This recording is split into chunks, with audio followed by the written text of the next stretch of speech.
네, 2007년에 개봉한 에반 올마이티라는 영화가 있었습니다.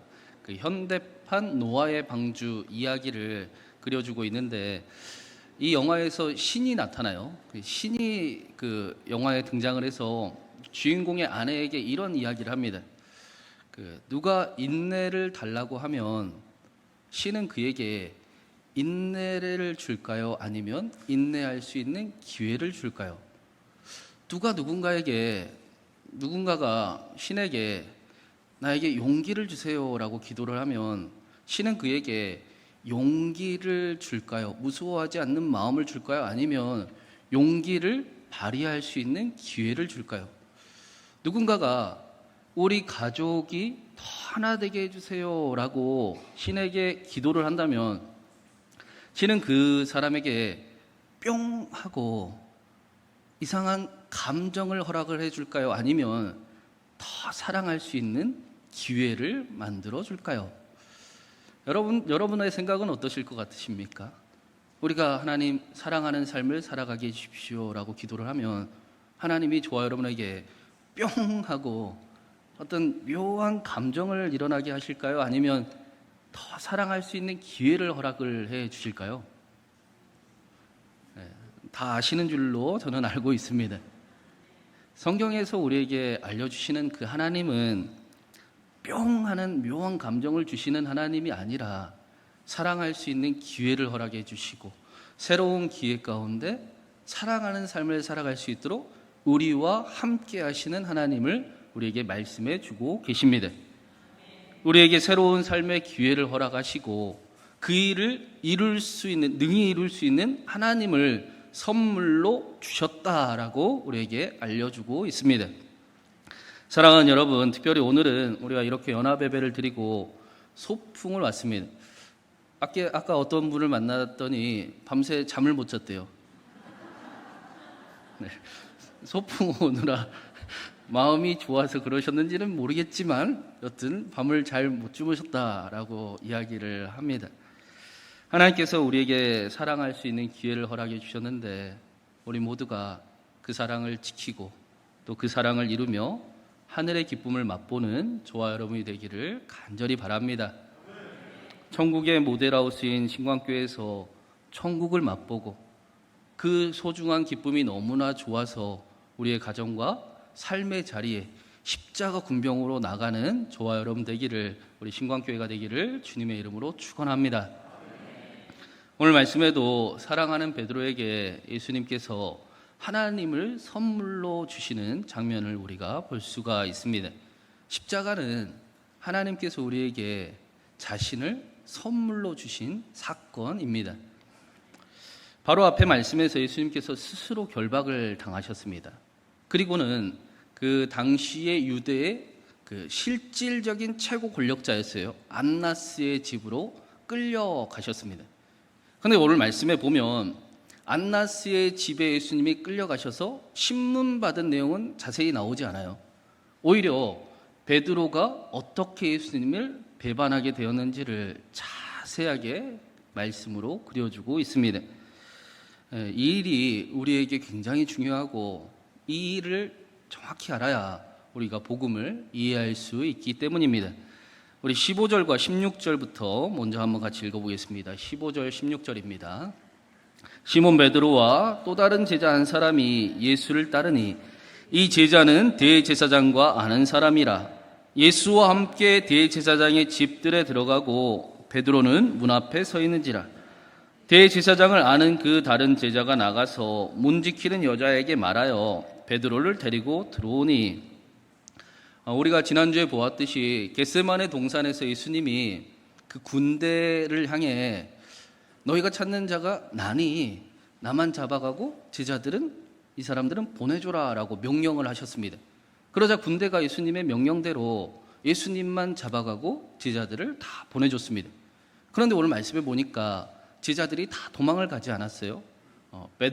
시몬 베드로와 또 다른 제자가 예수님을 쫓아왔다라고 말씀을 합니다. 말씀에 보니까 그 또 다른 제자라고 이야기를 하고 있는데 그 사도 요한은 요한복음에서 자신을 잘 밝히지 않죠. 사랑하는 자, 사랑하시는 제자, 또 다른 제자라고 자신을 모두가 어차피 다 알고 있는 그 신분을 그렇게 표현을 하고 있습니다. 요한은 안나스와 친분이 있었다라고 말씀을 하고 있어요. 그래서 대제사장 안나스의 집에 그냥 자연스럽게 들어갈 수가 있었습니다. 문제는 베드로였습니다. 베드로는 안나스의 집에 들어갈 수가 없는 겁니다. 그래서 요한이 다시 나가서 그 문 지키는 여종에게 부탁을 해서 베드로를 데리고 들어왔습니다. 그때 17절에 보면 그때 어떤 일이 있었느냐. 문 지키는 여종이 베드로를 보고 너도 제자냐? 너도 이 사람 중에 제자가 아니냐? 라고 이렇게 물은 장면이 나오고 있습니다. 여러분, 우리가 이 상황을 한번 상상을 한번 해보면 좋겠어요. 예수님이 잡혀가셨습니다. 안나스의 집에. 근데 요한과 또 베드로가 예수님을 쫓아갔단 말이죠. 요한은 안나스와 친분이 있어서 자연스럽게 그 집에 들어갈 수가 있었지만 베드로는 들어올 수가 없었단 말이에요. 그래서 요한이 다시 나가서 요종에게 부탁을 해서 야, 이 사람도 좀 들여보내줘 라고 이야기를 했습니다. 그러자 그 요종이 베드로에게 너도 제자냐? 너도 요한처럼 제자냐라고 물었던 겁니다. 그 사복음서에 베드로의 배신이 전부 나오고 있어요. 그리고 그 사복음서에 베드로에게 그 배신하게끔 물었던 사람이 요종이라고 한 복음서도 빠짐없이 일부러 그렇게 기록을 하고 있습니다. 요종이라는 단어는 소녀, 젊은 여자를 뜻하는 단어입니다. 베드로보다 힘이 연약한, 당시의 시대적인 상황으로 베드로보다 지위가 낮은, 베드로에게 전혀 위협이 되지 않는 사람이 베드로에게 물었다라는 겁니다. 지금 이 상황 역시도 베드로에게 사실은 별로 위험한 상황이 아니었습니다. 위험했다면 요한이 안나스의 집에 안 들어갔겠죠. 못 들어갔겠죠. 도망가야 했겠죠. 군대 역시 제자들을 놓아주지 않았을 것입니다. 지금 이 상황은 사실은 대제사장에게 그 유대 권력자들의 관심은 예수 그리스도에게만 관심이 있었습니다. 다른 제자들은 별로 관심이 없습니다. 그래서 19절 말씀에 대제사장이 예수님께 야, 너를 따르는 제자가 얼마나 되냐? 야, 네가 그렇게 대단해? 너를 따르는 제자가 우리의 권세를 위협할 만큼 대단한 권세야? 세력이야? 라고 묻고 있는 그런 것입니다. 사실은 베드로가 배신할 이유가 별로 없는 거예요. 그냥 그 여종이 너도 제자냐? 나도 제자다 하고 들어가면 됐을 상황이었습니다. 그런데 왜 베드로는 나는 아니다 라고 이야기를 했을까? 왜 베드로는 예수님을 배반했을까? 그 이유가 19절부터 나오고 있습니다. 우리 말씀이 기니까 22절부터 24절까지만 한번 같이 읽어보겠습니다. 22절부터 읽습니다. 이 말씀을 하심에 곁에 섰던 아랫사람 하나가 손으로 예수를 쳐 이르되 내가 대제사장에게 이같이 대답하느냐 하니 예수께서 대답하시되 내가 말을 잘못하였으면 그 잘못한 것을 증언하라. 바른 말을 하였으면 내가 어찌하여 나를 치느냐 하시더라. 안나스가 예수를 결박한 그대로 대제사장 가야바에게 보내니라. 베드로가 요한의 도움을 받아 안나스의 집에 들어갔는데 예수님이 뺨을 맞으시는 거예요. 이 뺨을 맞았다라는 것은 그 물리적인 그런 폭력이 아니라 모욕적인 그런 행태를 당했다라는 것입니다. 예수님이 모욕을 당하시고 그대로 결박한 채로 다시 가야바에게 끌려가는 모습을 보여주고 있습니다. 그 성경을 보면 자주 이 샌드위치 구조의 말씀이 나옵니다. 그 성경에서 자주 사용하는 그런 표현 기법이에요. 그 샌드위치가 빵과 빵 사이에 햄을 넣고 야채를 넣어서 맛있게 되지 않습니까? 그래서 빵과 빵 사이에 햄을 넣어서 빵과 햄 모두가 더 풍성하게 맛이 도드라지게 되는 것처럼 그 어떤 메시지 사이에 사건을 기록을 하고 메시지를 더 정확하게 보여주는 거예요. 예를 들면 안식일에 예수님이 회당에 들어가서 말씀을 전하셨습니다. 그러자 사람들이 다 놀래요. 그 말씀에. 야, 어찌 이런 권위 있는 말씀이 있느냐. 근데 그때 마침 마가복음에 보면 마침이라고 표현하고 있어요. 마침 도로 옮긴 시인 들린 자가 그 자리에 있었다. 그래서 예수께서 그를 고쳐주셨다. 그리고 말씀을 전하시더라. 말씀과 말씀 사이에 기적 사건이 들어가면서 말씀이 더욱 큰 권위를 가지더라라는 것을 우리에게 보여주는 그런 표현 기법입니다. 오늘 말씀에도 보면 베드로가 예수님을 배신을 했습니다.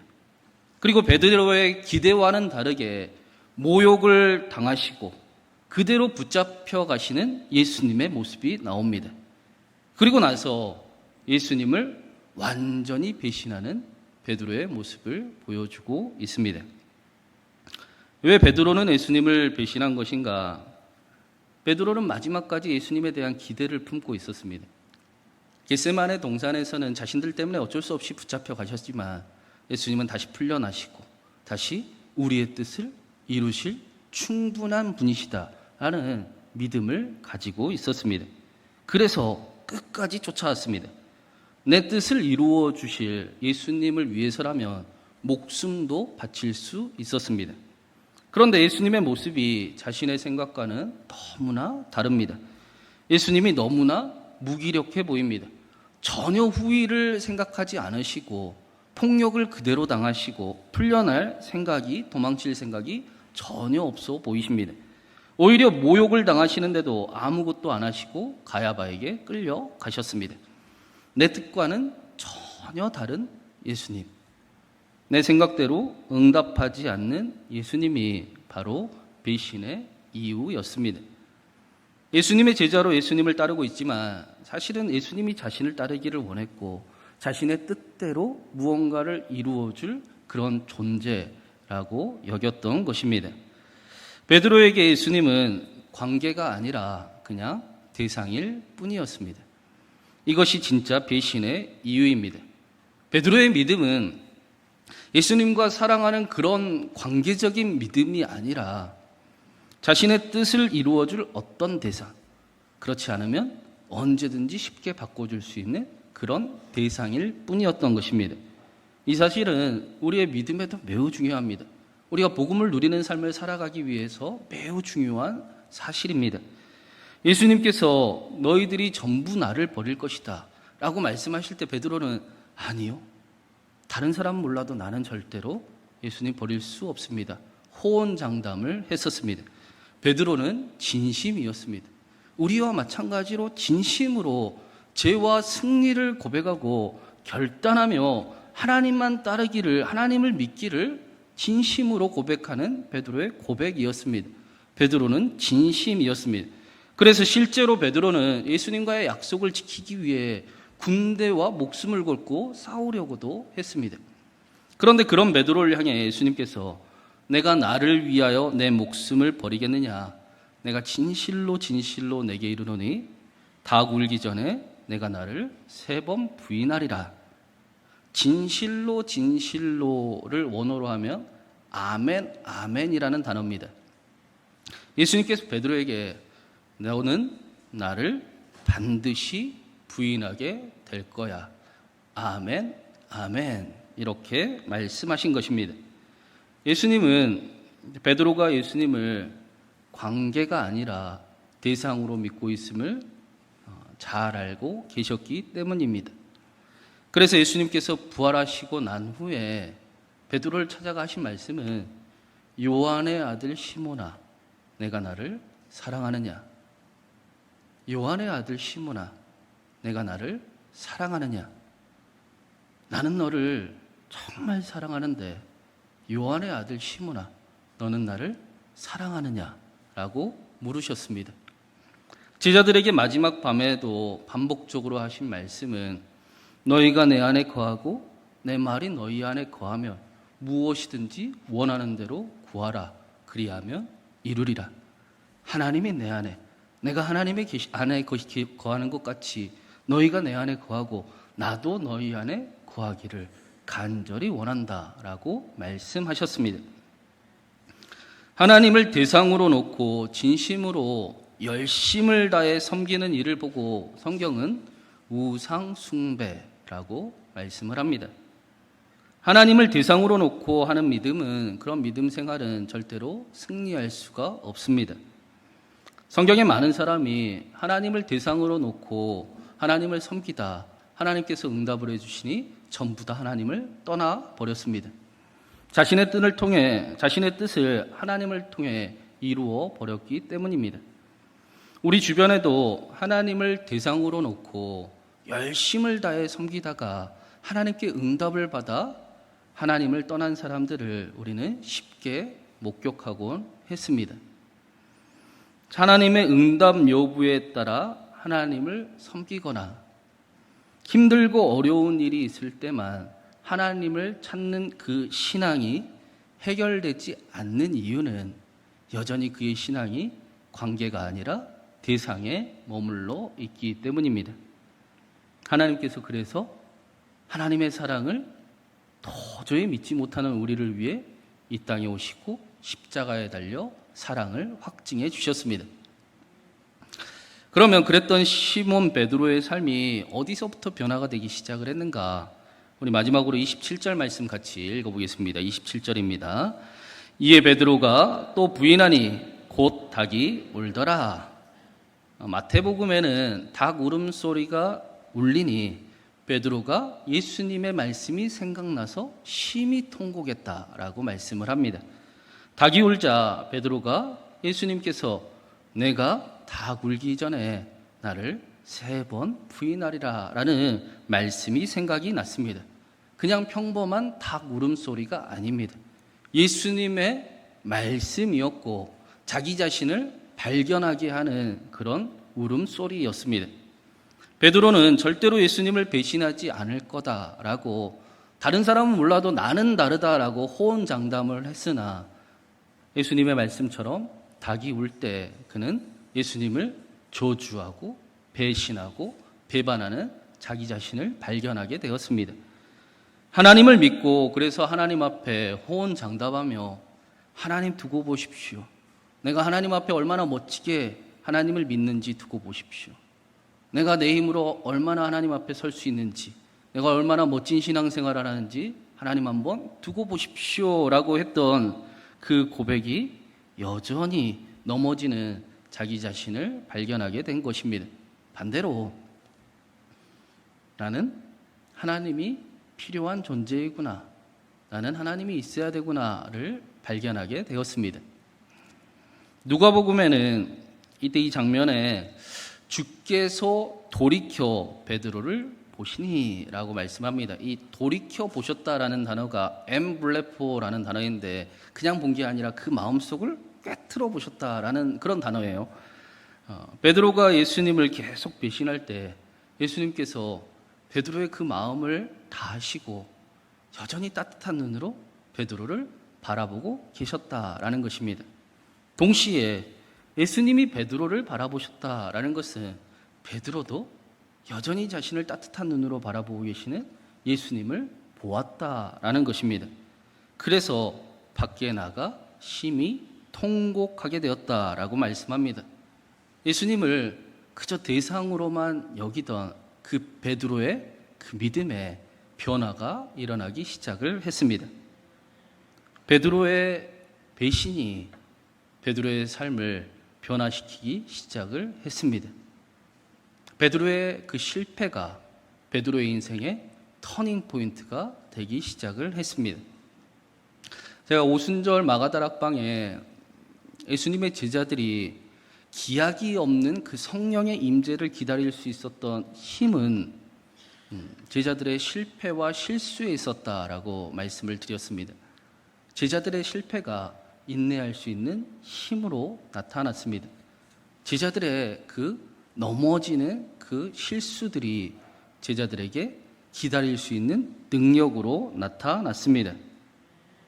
그러니 사랑하는 여러분, 저와 여러분의 그 실수와 실패의 경험들을 너무 상처로만 품고 살아가지 않기를 간절히 바랍니다. 지는 것도 이기는 것도 됩니다. 실패가 능력도 됩니다. 그런데 정말 능력이 되기 위해서는 닭 울음소리가 들려야 합니다. 예수님의 말씀이 들리고 진짜 자신의 모습을 발견할 수 있는 닭 울음소리를 들어야 합니다. 하나님께서 저와 여러분에게 뭐라고 말씀하셨습니까? 여러분, 하나님이 여러분에게 뭐라고 말씀하시는 것 같으십니까? 저는 분명하게 믿습니다. 내가 제일 사랑하는 사람, 내 아들을 내어줘도 아깝지 않은 사람, 내 보물, 실수해도 괜찮아. 실패가 아니라 과정이야. 실수를 향해 그렇게 주눅들며 나가지 말고 나에게 와라. 실패가 능력이 되게 내가 하리라. 실패가 능력이 되어 내 아들 예수보다 더 큰 일을 이루게 할 것이다. 그 고명환이라는 개그맨이 있어요. 여러분 아시는지 모르겠어요. 저 핸드폰을 보면 분명히 개그맨이었는데 막 그 사업에 관한 영상에 자주 나와요. 근데 알고 봤더니 이제는 이제 개그맨을 완전히 그만두고 사업과 꽤 잘 나가는 사업가이자 또 그래서 강사의 삶을 살아가고 있다고 합니다. 이 고명환 씨의 인생이 완전히 바뀌게 된 계기가 있었습니다. 2005년에 그 해신이라는 드라마를 해남에서 촬영을 했나 봐요. 최수종 씨가 나왔던 드라마였던 것 같은데 그 드라마를 촬영을 마치고 서울로 올라가는 길에 15톤 트럭과 교통사고가 일어나게 됩니다. 그리고는 뼈가 100군데가 부러졌어요. 뇌출혈이 나고 심장에 출혈이 일어났습니다. 병원에 아직 숨은 쉬고 있지만 병원에서 길어야 이틀밖에 못 살고 심장이 터져서 이제 죽음을 경험할 수밖에 없는 상황이니 유언을 쓰거나 정리할 것이 있으면 정리를 하십시오라고 이야기를 했습니다. 그런데 그 중환자실에 그렇게 누워 있는데 우리가 흔히들 그런 얘기 하지 않습니까? 마지막 죽기 전에 그 순간에 자신의 인생이 이렇게 막 파노라마 같이 지나간다고 이야기하지 않습니까? 이 고명환 씨가 그런 경험을 했대요. 뇌에서 어떤 장면을 계속 이렇게 보여주더래요. 근데 그 장면이 자신의 인생 전체가 아니라 딱 재수했을 때 자신이 자기 말로 그래요. 1000%의 의지를 가지고 4개월 동안 땅바닥에 잡은 적이 없대요. 그 정도로 내가 의지를 가지고 열심히 살았을 때 그 장면만 중환자실에 있는데 일주일 동안 그 장면만 계속 보이더래요. 왜 이러는가? 분명히 나는 대상도 받았고 남자 그런 우수상 그런 상도 받았는데 왜 그런 멋진 장면은 안 나오고 그 재수했을 때의 기억만 이렇게 장면만 보여지는가? 그래서 이렇게 궁금해하다가 답을 찾았습니다. 내가 1000%의 의지를 가지고 내 인생을 진짜 살았던 날수는 4개월밖에 안 되는구나. 34년의 인생을 살았는데 그 4개월 빼고는 항상 끌려다니기만 했구나.